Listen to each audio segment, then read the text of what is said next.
Antietam in September 1862, President Lincoln issued the Emancipation Proclamation.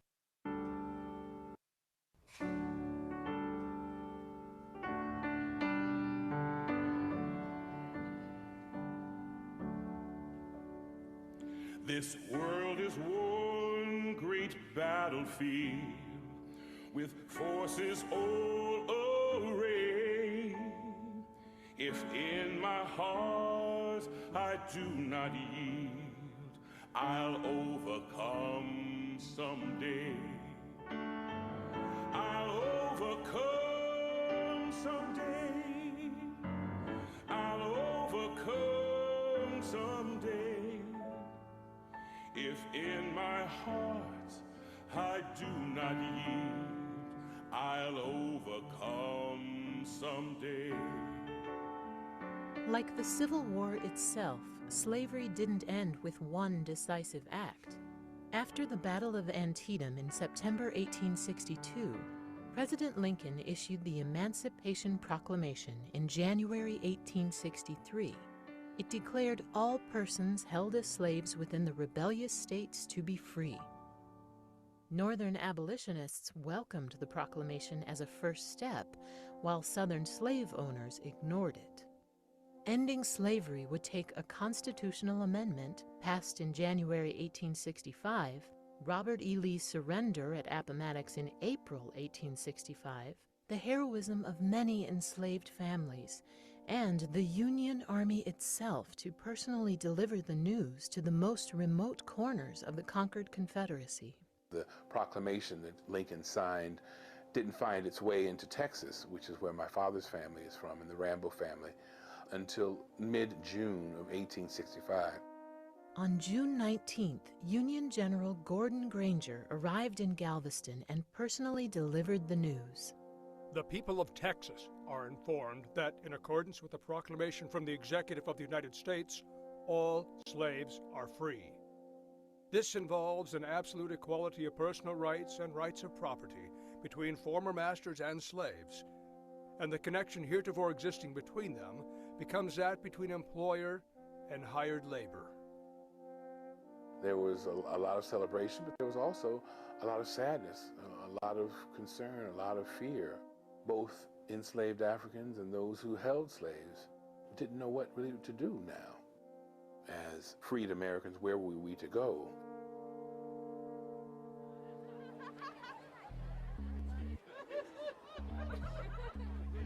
"150 years later, June 19th is a day of remembrance and celebration.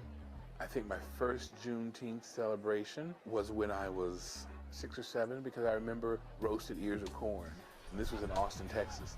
And then coming here, I was surprised and really astounded to find out that Minneapolis, St. Paul have such a strong connection with Juneteenth. It stands to reason with the number of people who probably migrated this far north who brought with them that tradition. Every year in Texas, Minnesota, and around the country, Juneteenth is marked with music, food, and fellowship. We are celebrating at Mississippi Regional Park. There's all ages here. I just see all kinds of people and colors. It's amazing to me that, especially among the African American culture, we have a little bit of a fear of embracing that history, because there's some shame connected to slavery. I don't feel that way. I feel that that is such an important part of who I am as a person. The strength that I have within me comes from that struggle. African American Independence Day. So we're celebrating. Yep. Our day of liberation, our day of liberation. It's important to have opportunities for us to celebrate our oneness, our wholeness, our completeness, our dynamic selves. It's vital to African American people to have an opportunity, a date that heralds the importance of who we are as a people and what we've been through as a people. Juneteenth gives African American communities a chance to reflect on their ancestors' struggles and achievements, and also to spotlight current issues. There is a lot going on in this world. There's a lot of anger, a lot of frustration, and a lot of uneasiness. The foundation you have can kind of give you a little bit more of a sure footing, because you can look and say, well, wait, my family made it through this hatred. Somehow they made it through. Yeah, so take that strength and go up to the next level. I love seeing the support that I get every year. It's always new people I'm meeting and hopefully collaborating with them so we could have Juneteenth and not let it die. It's so important. If in my heart I do not yield, I'll overcome someday.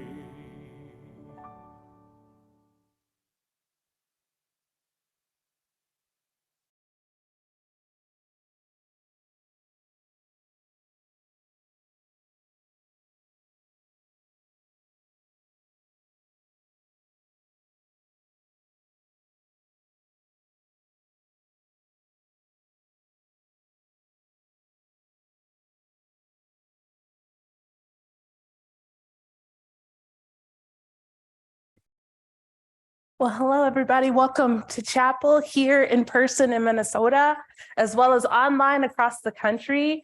We're excited to have you with us here today to celebrate this important day, and not only in my and my people's history, but in American history. We're celebrating Juneteenth, and we're doing it in a form of worship. So we'll be incorporating a lot of things today with us. If this is your first time, welcome. If this is your more than first time, welcome. We're glad to have you here with us. My name is Nikki. I'm the chaplain here, and we're going to do things a little bit different. We're going to incorporate our strengths as a united community of being able to be inclusive no matter where we are. So I'll be helping to lead us here in person, as well as Reverend Dr. Jessica Chapman Lape will be piped in via video to share a message with us and a prayer and a benediction. And what a treat that we all have.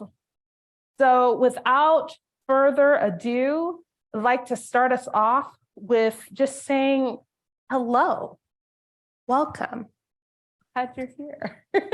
That is not an easy feat to get here, and please know I appreciate you all taking out the time to be here. You could be anywhere else. You could be doing anything else, but you're here with us today, and that means a lot. So thank you. So we're going to begin with a tradition that is known in multiple places to include in many lives Black culture, as well as particularly Black African culture, Western Africa, to be precise. We're going to do something called libations. So libations, it's an intentional opportunity to where we get to honor our ancestors, those that have come before us, as well as we get to be reminded and be instilled in the hope for those that are coming, that are yet to come. So without further ado, let us begin. And for those on Zoom, we can see your chat and your video. So we welcome you to chime in and participate. You are very much a part of this. Let us begin.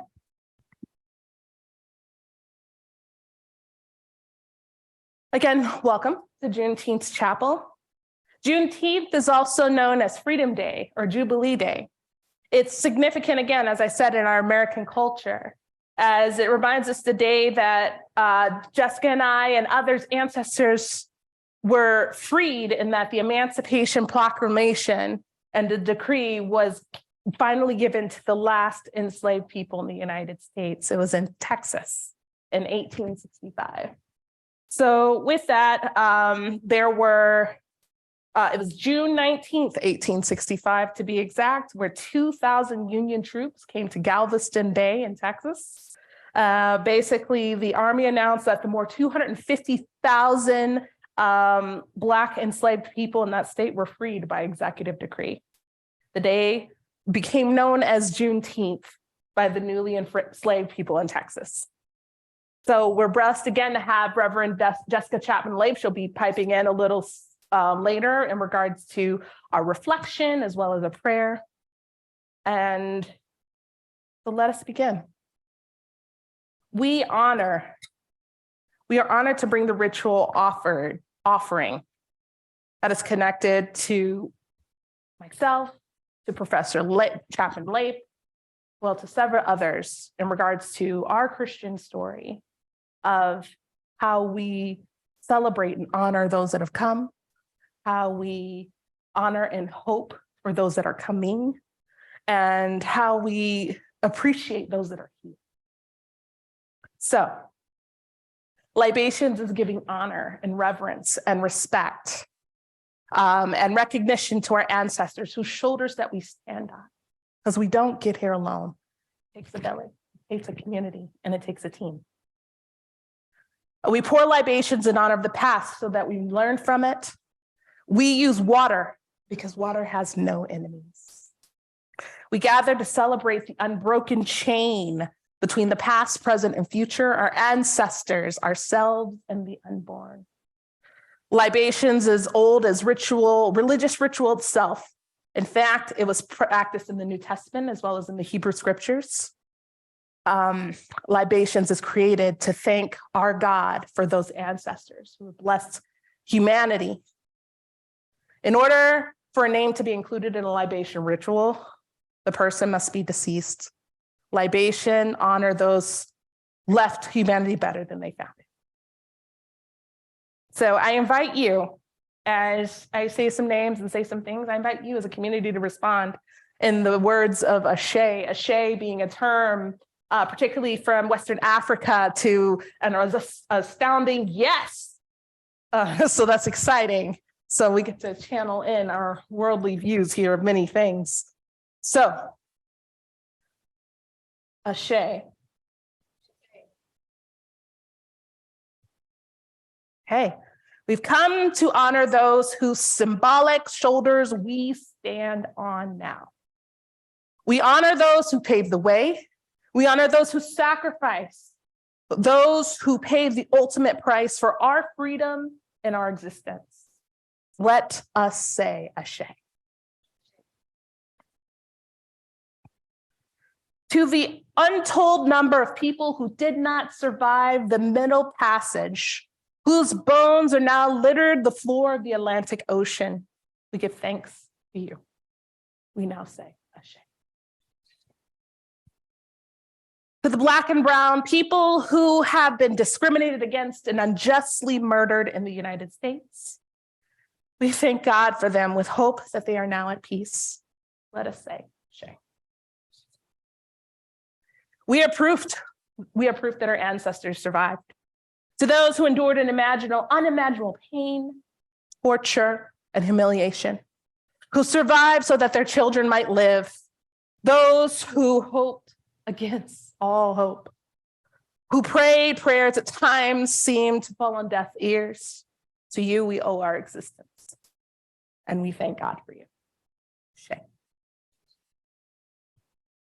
And yet, there are those close to home whose names are not nationally known, but without them, there would be no us. We give God thanks. Ashe. An African proverb tells us that people who lack knowledge in their past are like a tree without roots.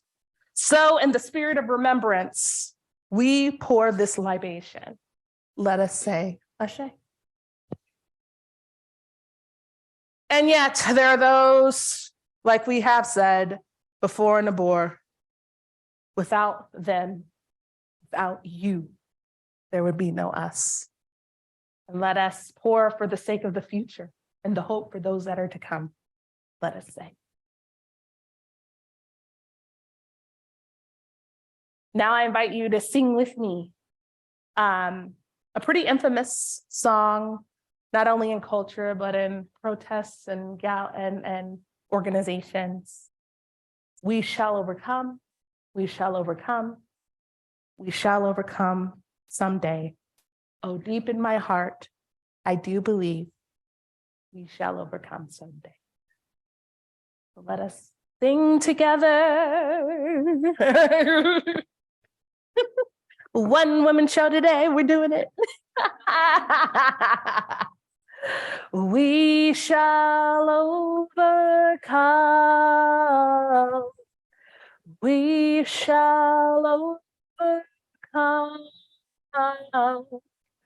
We shall overcome someday.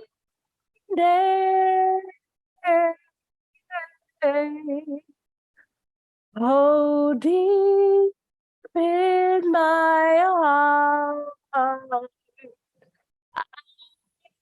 do believe we shall overcome someday. Our next verse is, we are not afraid. We're not afraid. We are not afraid.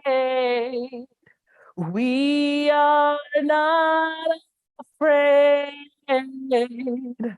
We are not afraid today.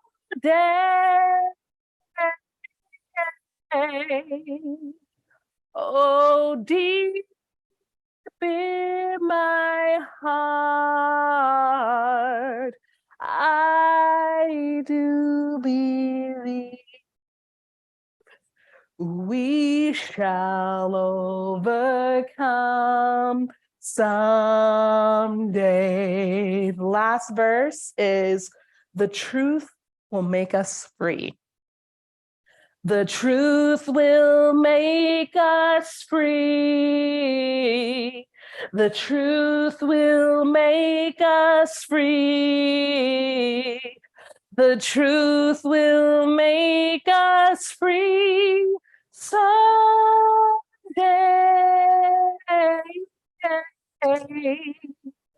Oh, deep in my heart, I do believe we shall overcome someday. Amen. Okay, little choir. Hey, so now we have the privilege of listening to Professor Chapman Lape give her words, and I'll put her on the screen and we'll go from there. What an exciting thing.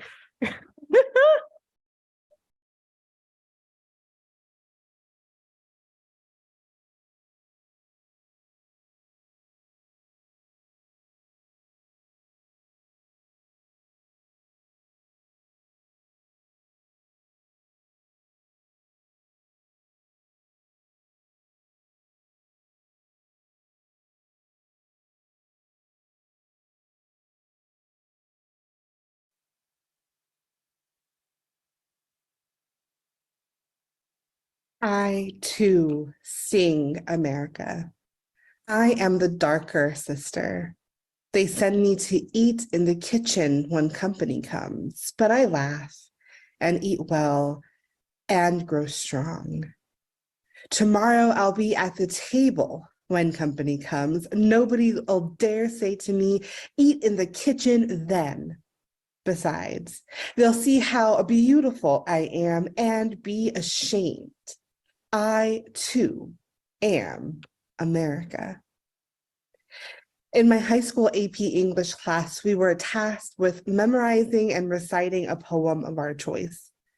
I Too Am America by Langston Hughes is the poem I chose. Having read the poem earlier in the year, I wanted to revisit it, study it, and embody it for this new assignment. I remember practicing at home with my mother, who proudly watched me work to confidently speak these words of defiance and resilience and freedom. I remember wondering why Hughes, a Black man, would want to be equated with America, the very land that shackled his ancestors and remained committed to his oppression.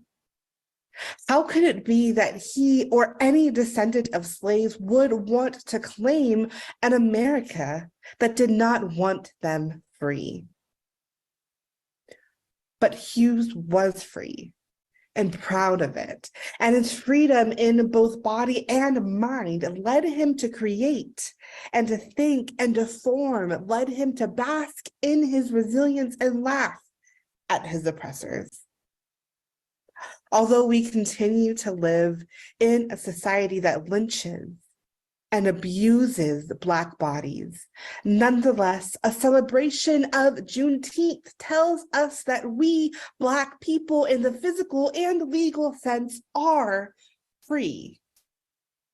Free to live, free to love, free to laugh, free to sit at the table when company comes, free to claim our beauty, and free to claim the country whose land swells with the blood, sweat, and tears of our ancestors.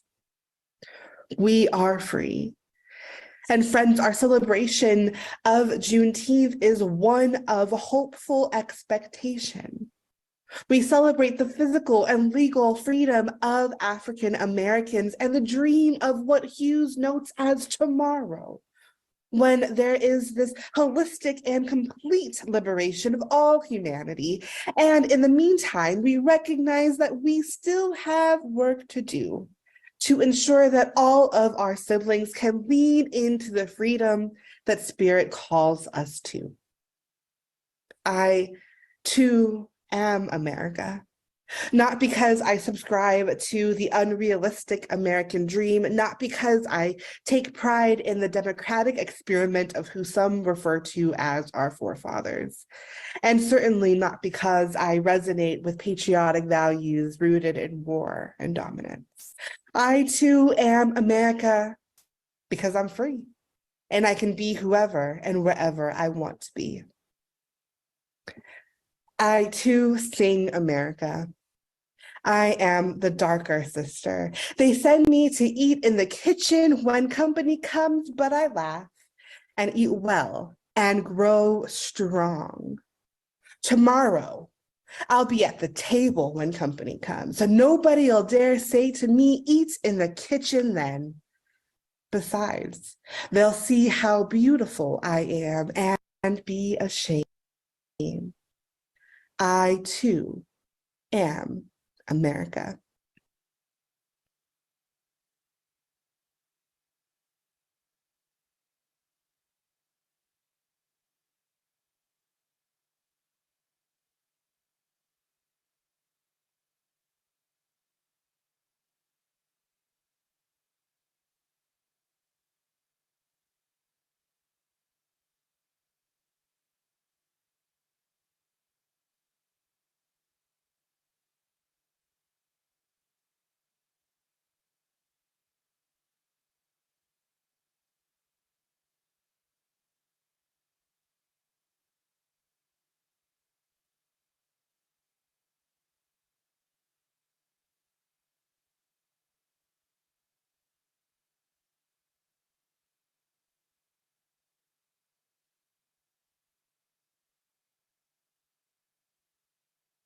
Please join me in a posture of prayer. God of liberation, we give you thanks that we can celebrate the emancipation of an entire people from the American institution of chattel slavery. We give you thanks that the good news of freedom reached every ear. We give you thanks for the freedoms we experience today, and we honor what it cost for us to get here. We give you thanks that though stony is the road we trod, you have sustained descendants of slaves for generations, imbuing us with resilience and courage. God, we give you thanks. And we lament. We lament while there are others in our midst in need of liberation, liberation from oppression, marginalization, and the sinful isms of this world. So, Holy One, we cry out to you, asking you to break the shackles of oppression and restore humanity to all those disenfranchised. And as you incline thine ear to us, O God, we ask you to give us the courage and the strength to continue to dismantle systems of hatred and white supremacy, to advocate for justice, and to march on until victory is won. Amen.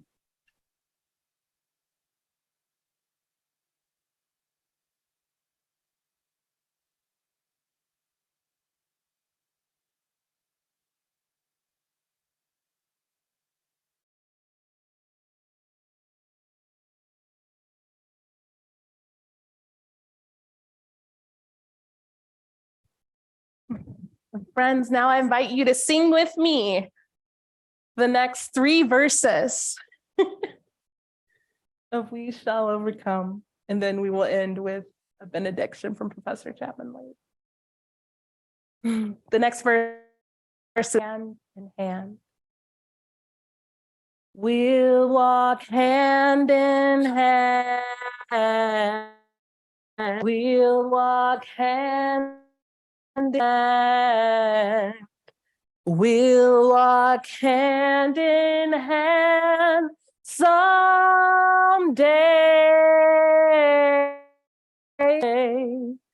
Oh, deep in my heart, I do believe we shall overcome someday. Black and white together. Black and white together. Black and white together. Black and white together someday.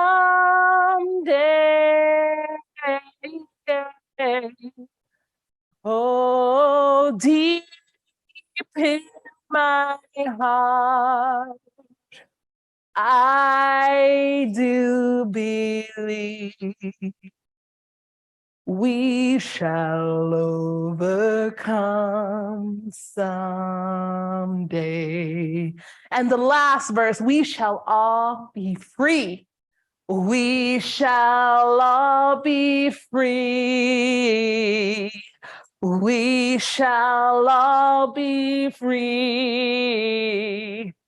We shall all be free someday.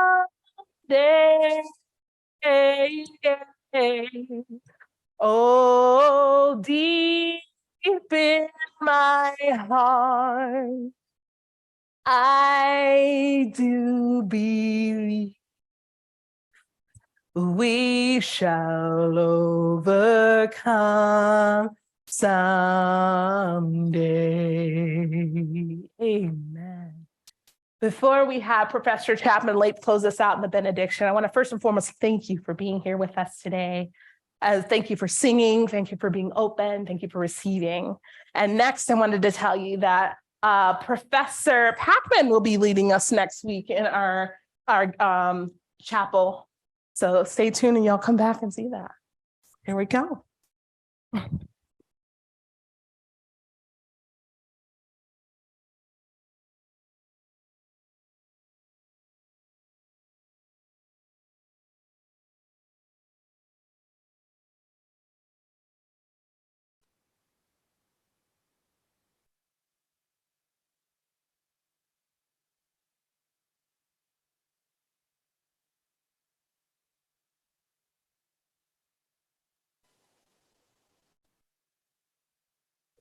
We shall all be free one day.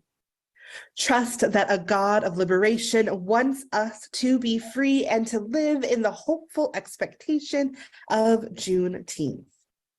May we celebrate the freedoms we hold thus far, and may we find courage to persist until all hear liberation's decree. Ashe and amen.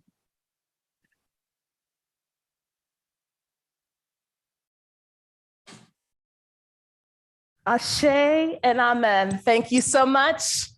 Have a good day. Chapel is officially closed. postponed for now. Chapel's never done.